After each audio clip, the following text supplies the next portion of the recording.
Hello and welcome back to the Doctor Who Marathon. I'm your host McEdam, and today we're going to be talking about The King's Demons, written by Terence Dudley and is directed by Tony Virgo. This would be Dudley's last script for the series and is Tony Virgo's only story that he directed for the show. This is a two-part adventure and is technically the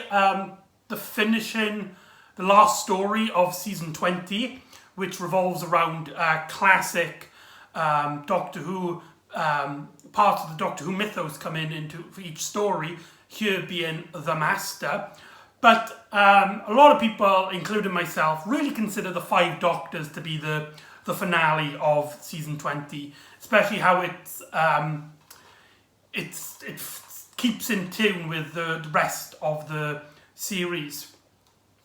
Now, the thing I really like about Terence Dudley's scripts, I find him a very underrated Doctor Who writer. When he directed Meglos, which was fantastic, but he also wrote for a few Doctor Who stories, which we've tackled, and I find them very underrated. And I think, which if I had to sum up his style, it would be cultural. He likes going deep into culture. This story, though not really, tries to be a pure historical. In fact, part one doesn't seem to be having any other scientific element apart from the Doctor, Turlough and the TARDIS. So that's very cool. And it's personally one of my favourites. It's a very overlooked story. Not many people talk about it, but I highly suggest that you watch it. Mainly because it's 2 parts long, so it's very short and sweet. But secondly, it's just, in my opinion, just a really good story. But what it's about, so the Doctor lands in 1215 AD, right around the corner before Magna Carta is signed. For those of you who don't know, Magna Carta is a document which stops the king from having complete control over his peasants and his barons, can keep in some control to the Pope and to his people, to the king's people.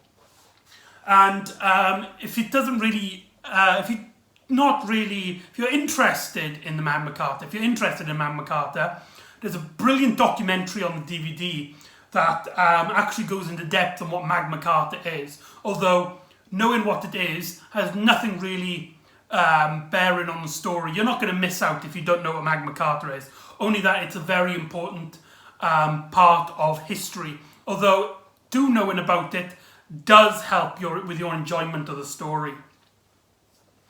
And so the Doctor lands in 1215 AD and is greeted by King John. Now, the TARDIS actually appears maybe 1/3 way into the actual episode. The majority of the first episode is just introducing us to our characters, these of the medieval people, and we get to see King John being kind of ruthless as he gets treated all of this nice stuff, and he acts as if he's insulted. And he has a king's champion, a swordsman named Sir Gallia, I believe his name is. He challenges the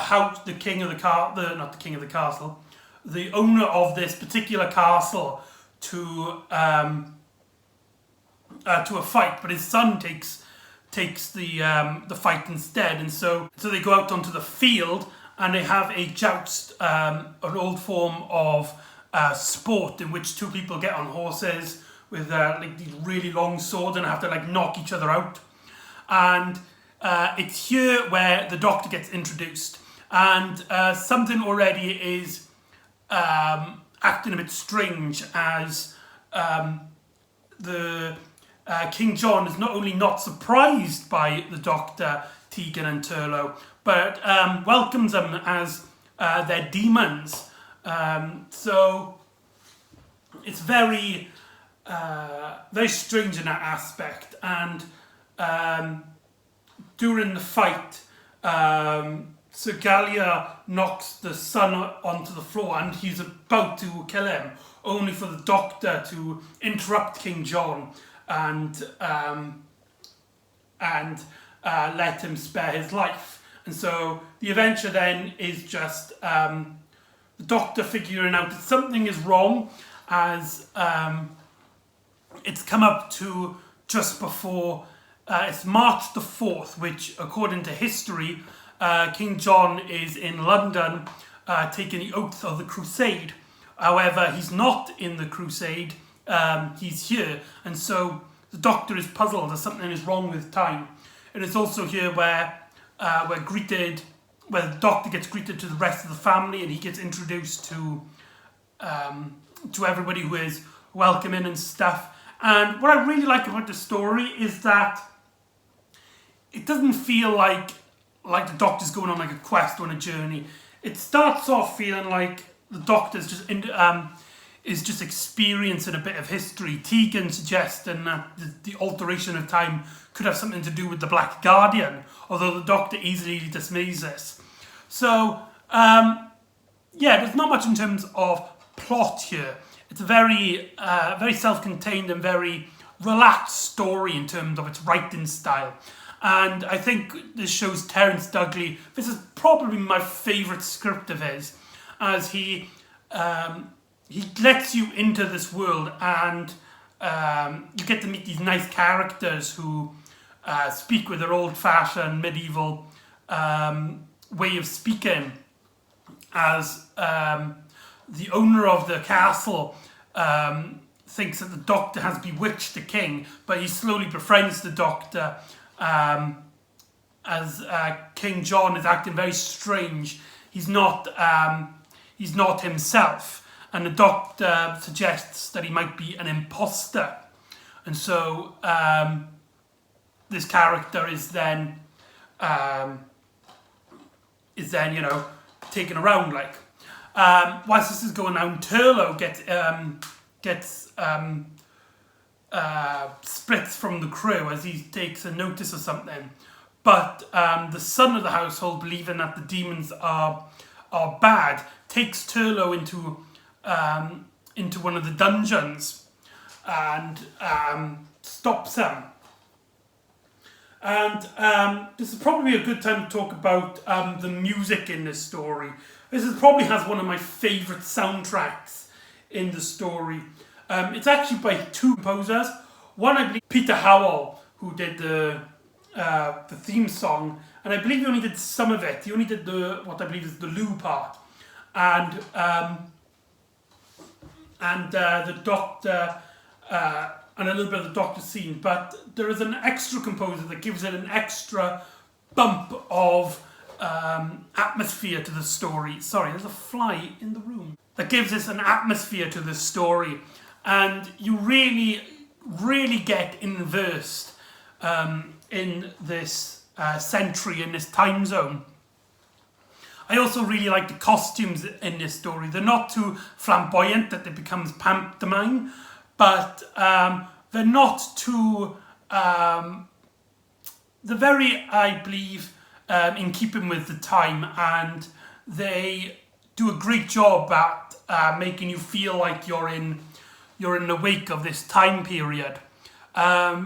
This is also one of a few stories in which the Doctor, I believe Peter Davison's the last Doctor to have a sword fight until the 10th Doctor, until David Tennant.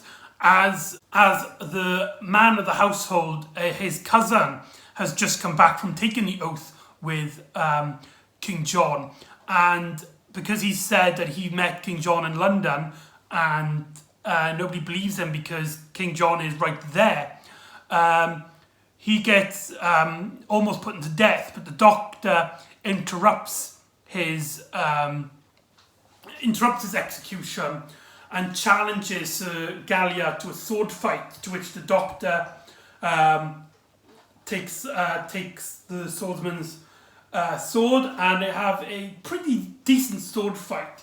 So this is probably a good time to talk about Tony Virgo. This is his only Doctor Who story that he directed, and in my opinion, he does a very good job. It's not in your face, it's very more low key, and it feels a little bit more like a period drama during this time.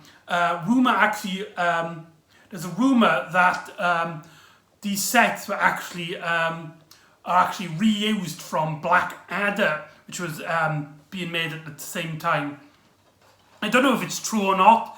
I know that one of the props that one of the Iron Maidens was actually used in Blackadder also. So that's really fun to note. So it has a very good pacing into the plot, and Tony Virgo does a fantastic job at handling this fight scene with the Doctor and Sir Gallia, as they even not only have sword fights, but they go around a staircase, a very narrow staircase with two walls in between, only to end back up into the hall, and the Doctor to disarm this person, only to threaten the Doctor with a tissue compressing eliminator. Wait a minute, that's the weapon of the Master. Yep, you guessed it. Sir Gallia is actually the Master in disguise, as Anthony Ainley played the character. Now, when you watch this story, it is so obvious that it's him, because I think makeup just doesn't hide the fact that Anthony Ainley just has a very striking face. And it also doesn't help that on the DVD, Anthony Ainley is just on the cover but there.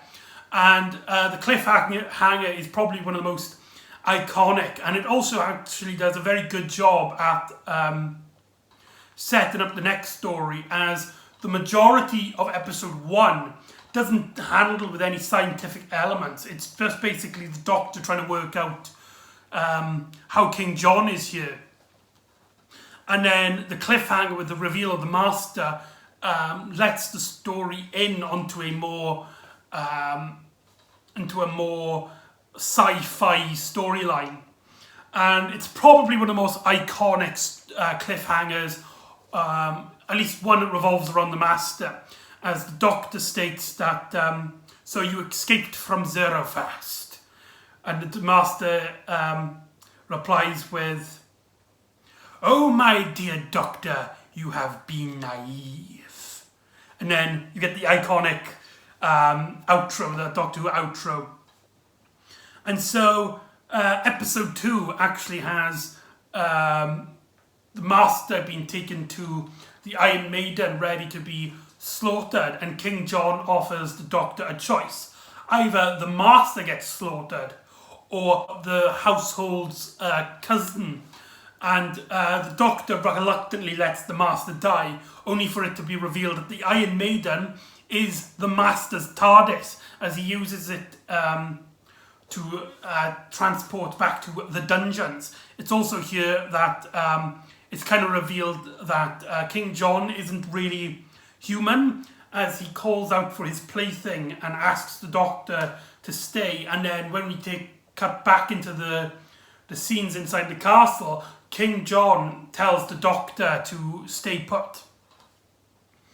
And very good story going through.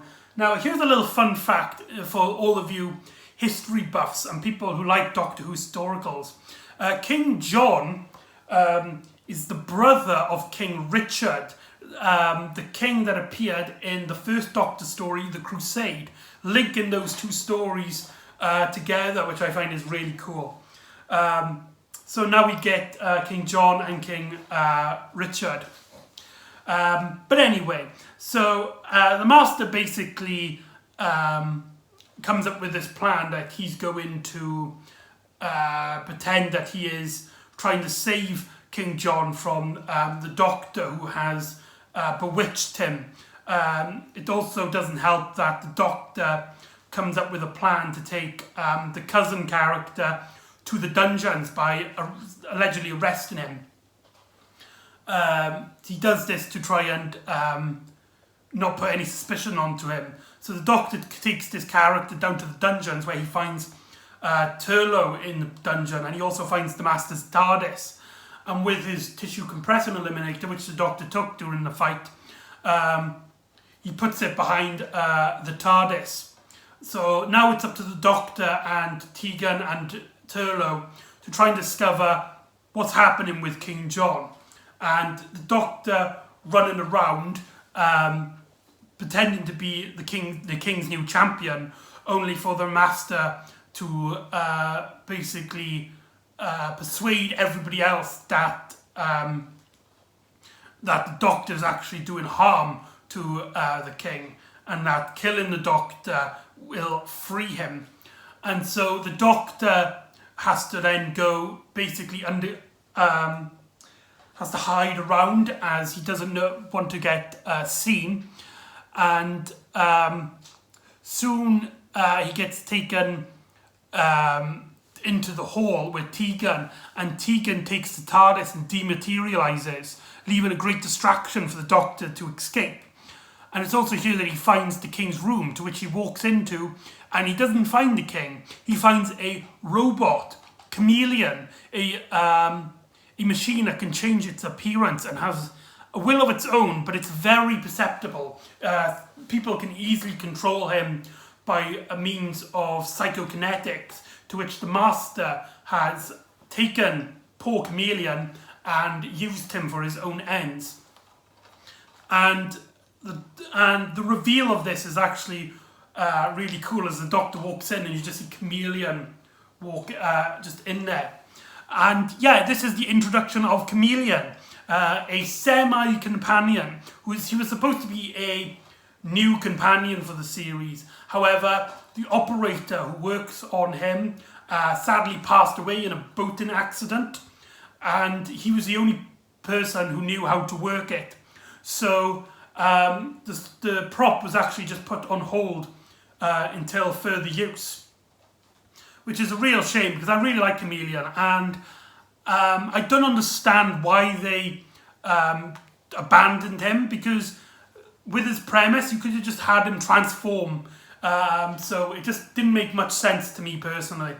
But anyway, the Doctor uses his willpower against the Master, and we get a pretty decent fight scene early in the story, but we also get a pretty decent psychokinetic battle, as Chameleon is set in the middle, as the Doctor and the Master are fighting over him mentally, and you can see their pictures, their faces flashing on the screen, indicating the turmoil of Chameleon. And all the henchmen, all the king's men walk in, only to find that the Master and the Doctor are basically transforming Chameleon. From their point of view, it's King John, and it transforms into Tegan, to which the Doctor grabs the arm and escapes through the TARDIS along with Turlough. And the Master, basically his plans being foiled because Chameleon is gone, goes into his own TARDIS and dematerializes. And so the Doctor states that Chameleon is now free of the Master's power, and that he can stay with them on the TARDIS. And Tegan states that he can have her room, to which the Doctor kind of is bummed out by this. And I really like the end scene in which the Doctor's like, I'm going to take you home, that's where you want to go, is it? Well, it would be a shame to see you go. There's so many places I want to take you, like the Eye of Orion. And then Tegan's like, no, what are you on about? I don't want to leave. Take me to the Eye of Orion. And the Doctor's like, are you sure? Yes, okay. And Tegan's like, hold on, aren't you going to reprogram the TARDIS? The Doctor just turns around to her and smiles. It's like, no, that's where we're going, to the Eye of Orion, and smiles. And it ends on that, and that's the end of our story.